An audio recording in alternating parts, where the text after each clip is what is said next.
ಅವರ ಶಾಸಕ ಸ್ಥಾನ ಮತ್ತು ಜೀವಾವಧಿಯವರೆಗೆ ಯಾವುದೇ ಚುನಾವಣೆಗೆ ಸ್ಪರ್ಧೆ ಮಾಡದಂತ ಒಂದು ಸಂವಿಧಾನ ತಿದ್ದುಪಡಿ ಅವಶ್ಯ ಇದೆ ಈ ಜಮೀರ್ ಅಹಮದ್ ಖಾನ್ ಪ್ರಕರಣದಿಂದ ಅನ್ನಿಸ್ತದೆ.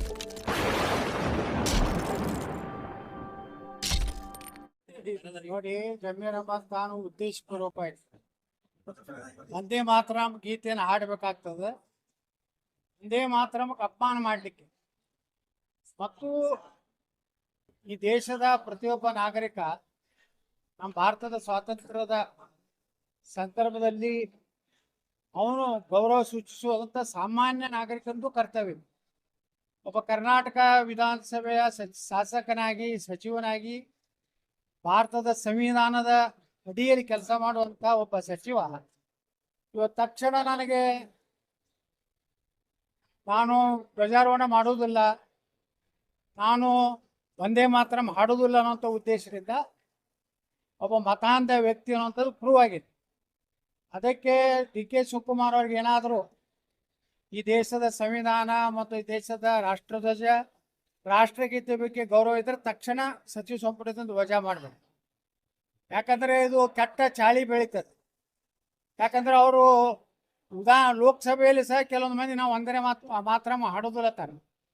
ಮತ್ತು ಯಾರು ವಂದೇ ಮಾತರಂ ಹಾಡುವುದಿಲ್ಲ, ಯಾರು ರಾಷ್ಟ್ರಕ್ಕೆ ಧ್ವಜಕ್ಕೆ ಗೌರವ ಕೊಡೋದಲ್ಲ, ಅವ್ರನ್ನ ಅವರ ಶಾಸಕ ಸ್ಥಾನ ಮಂತ್ರಿ ಸ್ಥಾನದಿಂದ ವಜಾ ಮಾಡಬೇಕು. ಸಂವಿಧಾನದಲ್ಲಿ ಒಂದು ಬದಲಾವಣೆ ತರಬೇಕು.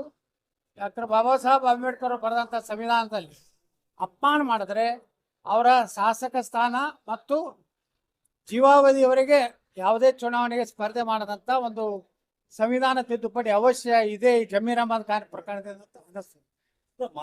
ಸಂವಿಧಾನದ ಬಗ್ಗೆ ಗೌರವ ಅಗೌರವ ಬಿಜೆಪಿ ಸಂವಿಧಾನಕ್ಕೆ ನೋಡಿ, ರಾಹುಲ್ ಗಾಂಧಿ ಮೊನ್ನೆ ಒಂದು ವಿಡಿಯೋ ನೋಡಿದೆ, ಕ್ಲಿಪ್. ಅದರಲ್ಲಿ ಭಾರತ ಸಂವಿಧಾನ ಪುಸ್ತಕ ನೆಲದ ಮೇಲೆ ಒಗೆದು ಅಪಮಾನ ಮಾಡದಂಥವ್ರು, ಅಂಬೇಡ್ಕರ್ ಅವ್ರನ್ನ ಲೋಕಸಭಾ ಚುನಾವಣೆ ಸೋಲಿಸಿದಂಥವ್ರು, ಅಂಬೇಡ್ಕರ್ ಅವರ ಫೋಟೋ ಸಹಿತ ಪಾರ್ಲಿಮೆಂಟ್ನಲ್ಲಿ ಹಾಕದಂಥವ್ರು, ಇವರು ಬಿಜೆಪಿಗಾಗಲಿ ಉಳಿದ ರಾಜಕೀಯ ಪಕ್ಷಗಳಿಗೆ ಪಾಠ ಕಲಿಸುವ ಅವಶ್ಯಕತೆ ಇಲ್ಲ. ಸಂವಿಧಾನ ನಿಜವಾಗಿಯೂ ಪೂರ್ಣ ಪ್ರಮಾಣದ ಈ ದೇಶದಲ್ಲಿ ಎಲ್ಲ ರಾಜ್ಯದ ಭಾರತದ ಕಟ್ಟ ಕಡೆ ಸೀಮೆಯವರೆಗೆ ಏನಾದರೂ ಸಂವಿಧಾನ ಇವತ್ತು ಜಾರಿಯಾಗಿದ್ದರೆ ಅದು ನರೇಂದ್ರ ಮೋದಿಯವರಿಂದ. ಯಾಕೆಂದರೆ ಜಮ್ಮು ಕಾಶ್ಮೀರದಲ್ಲಿ ಭಾರತ ಸಂವಿಧಾನ ಇರಲಿಲ್ಲ. ಅಲ್ಲಿ ಆರ್ಟಿಕಲ್ 370 ಪ್ರಕಾರ ಭಾರತದ ಸಂವಿಧಾನದ ಯಾವುದೇ ಕಾನೂನುಗಳು ಅಲ್ಲಿ ಜಾರಿ ಮಾಡಲಿಕ್ಕೆ ಪಾರ್ಲಿಮೆಂಟಿಗೆ ಅವಕಾಶ ಇರಲಿಲ್ಲ. ಮತ್ತು ರಿಸರ್ವೇಷನ್ ಇರಲಿಲ್ಲ ಜಮ್ಮು ಕಾಶ್ಮೀರದಲ್ಲಿ. ಪರಿಶಿಷ್ಟ ಜಾತಿ ಪರಿಶಿಷ್ಟ ಪಂಗಡದವರು ಕೇವಲ ಪೌರ ಕಾರ್ಮಿಕರಾಗುವಂಥ ಅವಕಾಶ ಇತ್ತು. ಈ ಆರ್ಟಿಕಲ್ 370 ತೆಗೆದ ಮೇಲೆ ಇವತ್ತು ನಮ್ಮ ಪರಿಶಿಷ್ಟ ಜಾತಿ ಪರಿಶಿಷ್ಟ ಜನಾಂಗದವರು MLA ಆಗ್ಬೋದು, MP ಆಗ್ಬೋದು, ಗ್ರಾಮ ಪಂಚಾಯತ್ ಆಗ್ಬೋದು, ಮುನ್ಸಿಪಾಲ್ಟಿ ಮೆಂಬರ್ ಅಧ್ಯಕ್ಷ ಆಗ್ಬೋದು, ಎಲ್ಲ ವರ್ಗ ಶ್ರೇಣಿಯ ಪ್ರಥಮ ದರ್ಜೆಯ ಅಧಿಕಾರಿ ವರ್ಗದವರೆಗೂ ಸಹ ಮೀಸಲಾತಿ ಯಾರಾದರೂ ಕೊಟ್ಟಿದ್ರೆ, ಬಾಬಾ ಸಾಹೇಬ್ ಅಂಬೇಡ್ಕರ್ ಅವರ ಸಂವಿಧಾನ ಯಾರಾದರೂ ಇಡೀ ದೇಶಕ್ಕೆ ಜಾರಿ ಮಾಡಿದರೆ ಅದು ನರೇಂದ್ರ ಮೋದಿ. ಕಾಂಗ್ರೆಸ್ಸು ಯಾವಾಗಲೂ 370 ಪರವಾಗಿತ್ತು. ಅದು ಎಂದೂ ಭಾರತ ಸಂವಿಧಾನವನ್ನು ಕಾಶ್ಮೀರದಲ್ಲಿ ನಡಿಲಿಕ್ಕೇ ಕೊಟ್ಟಿರಲಿಲ್ಲ. ಹಂಗಾದರೆ ಯಾರು ಸಂವಿಧಾನ ವಿರೋಧಿ, ಯಾರು ಸಂವಿಧಾನ ಪರ ಅನ್ನೋಂಥದ್ದು ದೇಶದ ಜನರ ಮುಂದೆನೇ ಇದೆ.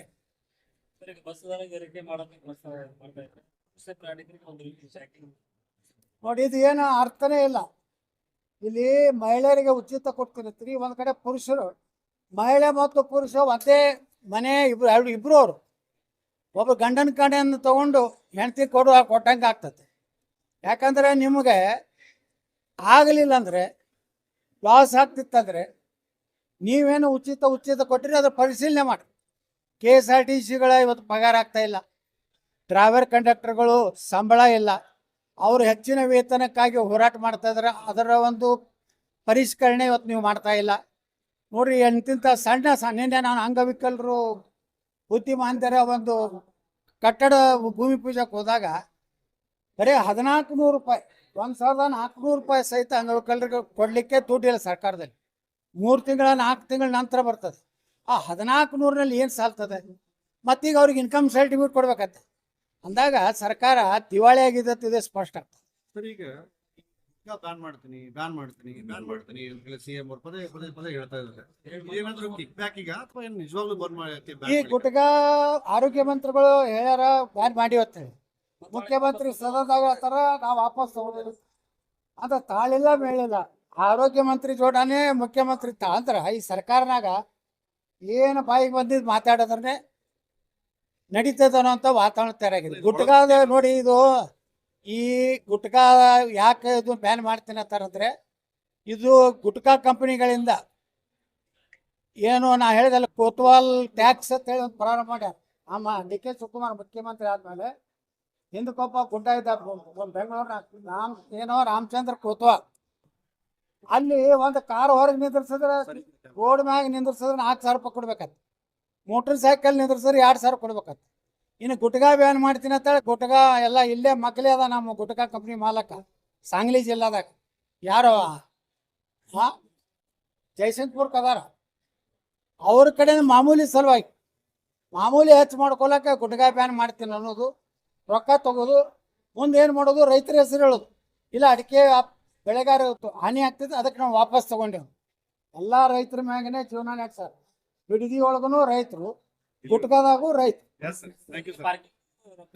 ಹೌದು, ಬೆಂಗಳೂರಿನಾಗ ನೀವು ಒಂದು ಕಾರ್ ಪಾರ್ಕಿಂಗ್ ಹೊರಗೆ ಮಾಡಿದ್ರೆ ಈ ಬಡವ್ರು ಅದಾರ, ಒಂದು ಮೋಟರ್ ಸೈಕಲ್ ತಗೊಂಡಿರ್ತಾರೆ, ಅವ್ರು ಇರುವುದೇ ಮನೆ ಒಂದು ಬೆಡ್ರೂಮಿಂದು ಒಂದು ಅಡಿಗೆ ಮನೆ ಇರ್ತದೆ.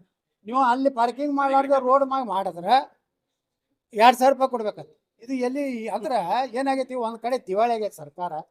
ಗ್ಯಾರಂಟಿಗಳಿಂದ ದುಡ್ಡಿಲ್ಲ ಸರ್ಕಾರ, ಪಗಾರ ಮಾಡ್ಲಿಕ್ಕೆ ದುಡ್ಡಿಲ್ಲ, ಯಾವುದೇ ವೇತನ ಪರಿಷ್ಕರಣೆ ಮಾಡ್ಲಿಕ್ಕೆ ದುಡ್ಡಿಲ್ಲ, ಸರ್ಕಾರಿ ನೇಮಕಾತಿ ಮಾಡ್ಲಿಕ್ಕೆ ದುಡ್ಡಿಲ್ಲ.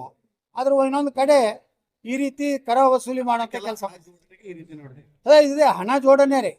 ನೋಡ್ರಿ, ಒಂದು ಕಡೆ ಸ್ಟ್ಯಾಂಪ್ ಡ್ಯೂಟಿ ಹೆಚ್ಚು ಮಾಡ್ತೀರಿ, ಒಂದು ಕಡೆ ಬಸ್ ದರ ಏರಿಸ್ತೀರಿ, ಒಂದು ಕಡೆ ಕರೆಂಟ್ ರೇಟ್ ಏರಿಸ್ತೀರಿ. ನೀವು ಯಾವುದು ಏರಿಸಿಲ್ಲ ಹೇಳ್ರಿ. ಮರಣ ಉತ್ತಾರಿನೂ ಏರಿಸಿರಿ, 25 ಇದ್ರೆ 100 ರೂಪಾಯಿ ಮಾಡಿರಿ. ಸತ್ತವ್ರ ಮ್ಯಾಗೂ ಹಾಕ್ಲಾಕತ್ತೀರಿ, ಇದ್ದವ್ರ ಮ್ಯಾಗೂ ಹಾಕ್ಲಾಕತ್ತೀರಿ. ನೀವಂತರೂ ಸಾವಿರಾರು ಕೋಟಿ ರೂಪಾಯಿ ಲೂಟಿ ಮಾಡ್ಲಾಕತ್ತೀರಿ. ಬಡವ್ರಿಗೆ ಹೇಳ್ತೀರಿ ನಾವು ಕಾಕನ ಮನೆಗೆ ಹೋಗ್ಲಕ್ಕೆ ಫ್ರೀ, ಮಾಮನ ಮನೆಗೆ ಹೋಗ್ಲಕ್ಕೆ ಫ್ರೀ, ಅಕ್ಕನ ಮನೆಗೆ ಹೋಗ್ಲಕ್ಕೆ ಫ್ರೀ, ಬನಶಂಕರಿಗೆ ಹೋಗ್ಲಕ್ಕೆ ಫ್ರೀ ಅಂತ ಇಲ್ಲಿ ಹೇಳ್ತೀರಿ. ಈ ಗಂಡದೇರು ಏನು ಮಾಡ್ಬೇಕು, ಅವ್ರು ಬನಶಂಕರಿಗೆ ಹೋದ್ರೆ ಇವ್ರೇನು ಮಾಡೋದು? ಮನ್ಯಾಗ ಕೂತಾನೆ ಒಳ್ಳೆ ಮಾಡ್ಬೇಕು. ಅಲ್ರಿ 3 ಕೋಟಿ ಏನಾಗ್ತೈತು ಅಂತ ರೈತರಿಗೆ. ನೀವು ಅವ್ನ ರೈತನ ಜಮೀನು ಇರೋದು 10 ಗುಂಟೆ 20 ಗುಂಟೆ. ನಮ್ಮಂಗೆ ಉತ್ತರ ಕರ್ನಾಟಕ 20 ಎಕರೆ 40 ಎಕರೆ ಇಲ್ಲ. ಅಲ್ಲಿ ಬಡವರು 10 ಗುಂಟೆಗೆ ಡಿವೈಡೆಡ್ ಬೈ 3 ಕೋಟಿ ಒಳಗೆ ಎಷ್ಟು ಬರ್ತದ? 40-30 ಲಕ್ಷ ಬರ್ತದೆ. ಅದ್ರ ಮ್ಯಾಗ ಅವ್ನ ಜೀವನ ಉತ್ತಾರ ಆಗ್ತದೆ. ಅದಕ್ಕೆ ಬಿಟ್ಟು ಮಾಡ್ರಿ. ಚಿತ್ರದುರ್ಗ ಸಾಕಷ್ಟು ಜಮೀನು ಐತಿ, ಎಲ್ಲಿ ನೀರಾವರಿಗೆ ಯೋಗ್ಯಿಲ್ಲ, ಎಲ್ಲಿ ಬೆಳೆ ಬೆಳಿಲಿಕ್ಕೆ ಸಾಧ್ಯ ಇಲ್ಲ, ಎಲ್ಲೇ ರೈತರು ಸ್ವಾವಲಂಬಿಯಾಗಿ ಜೀವನ ಮಾಡ್ಲಿಕ್ಕೆ ಸಾಧ್ಯ ಇಲ್ಲ ಅಂತಲ್ಲಿ ನೀವು ಭೂ ಸ್ವಾಧೀನ ಮಾಡ್ರಿ, ಹೊಸ ನಗರ ನಿರ್ಮಾಣ ಮಾಡ್ರಿ. जुड़े रहिएगा आपके अपने चैनल बीजापुर समय के साथ।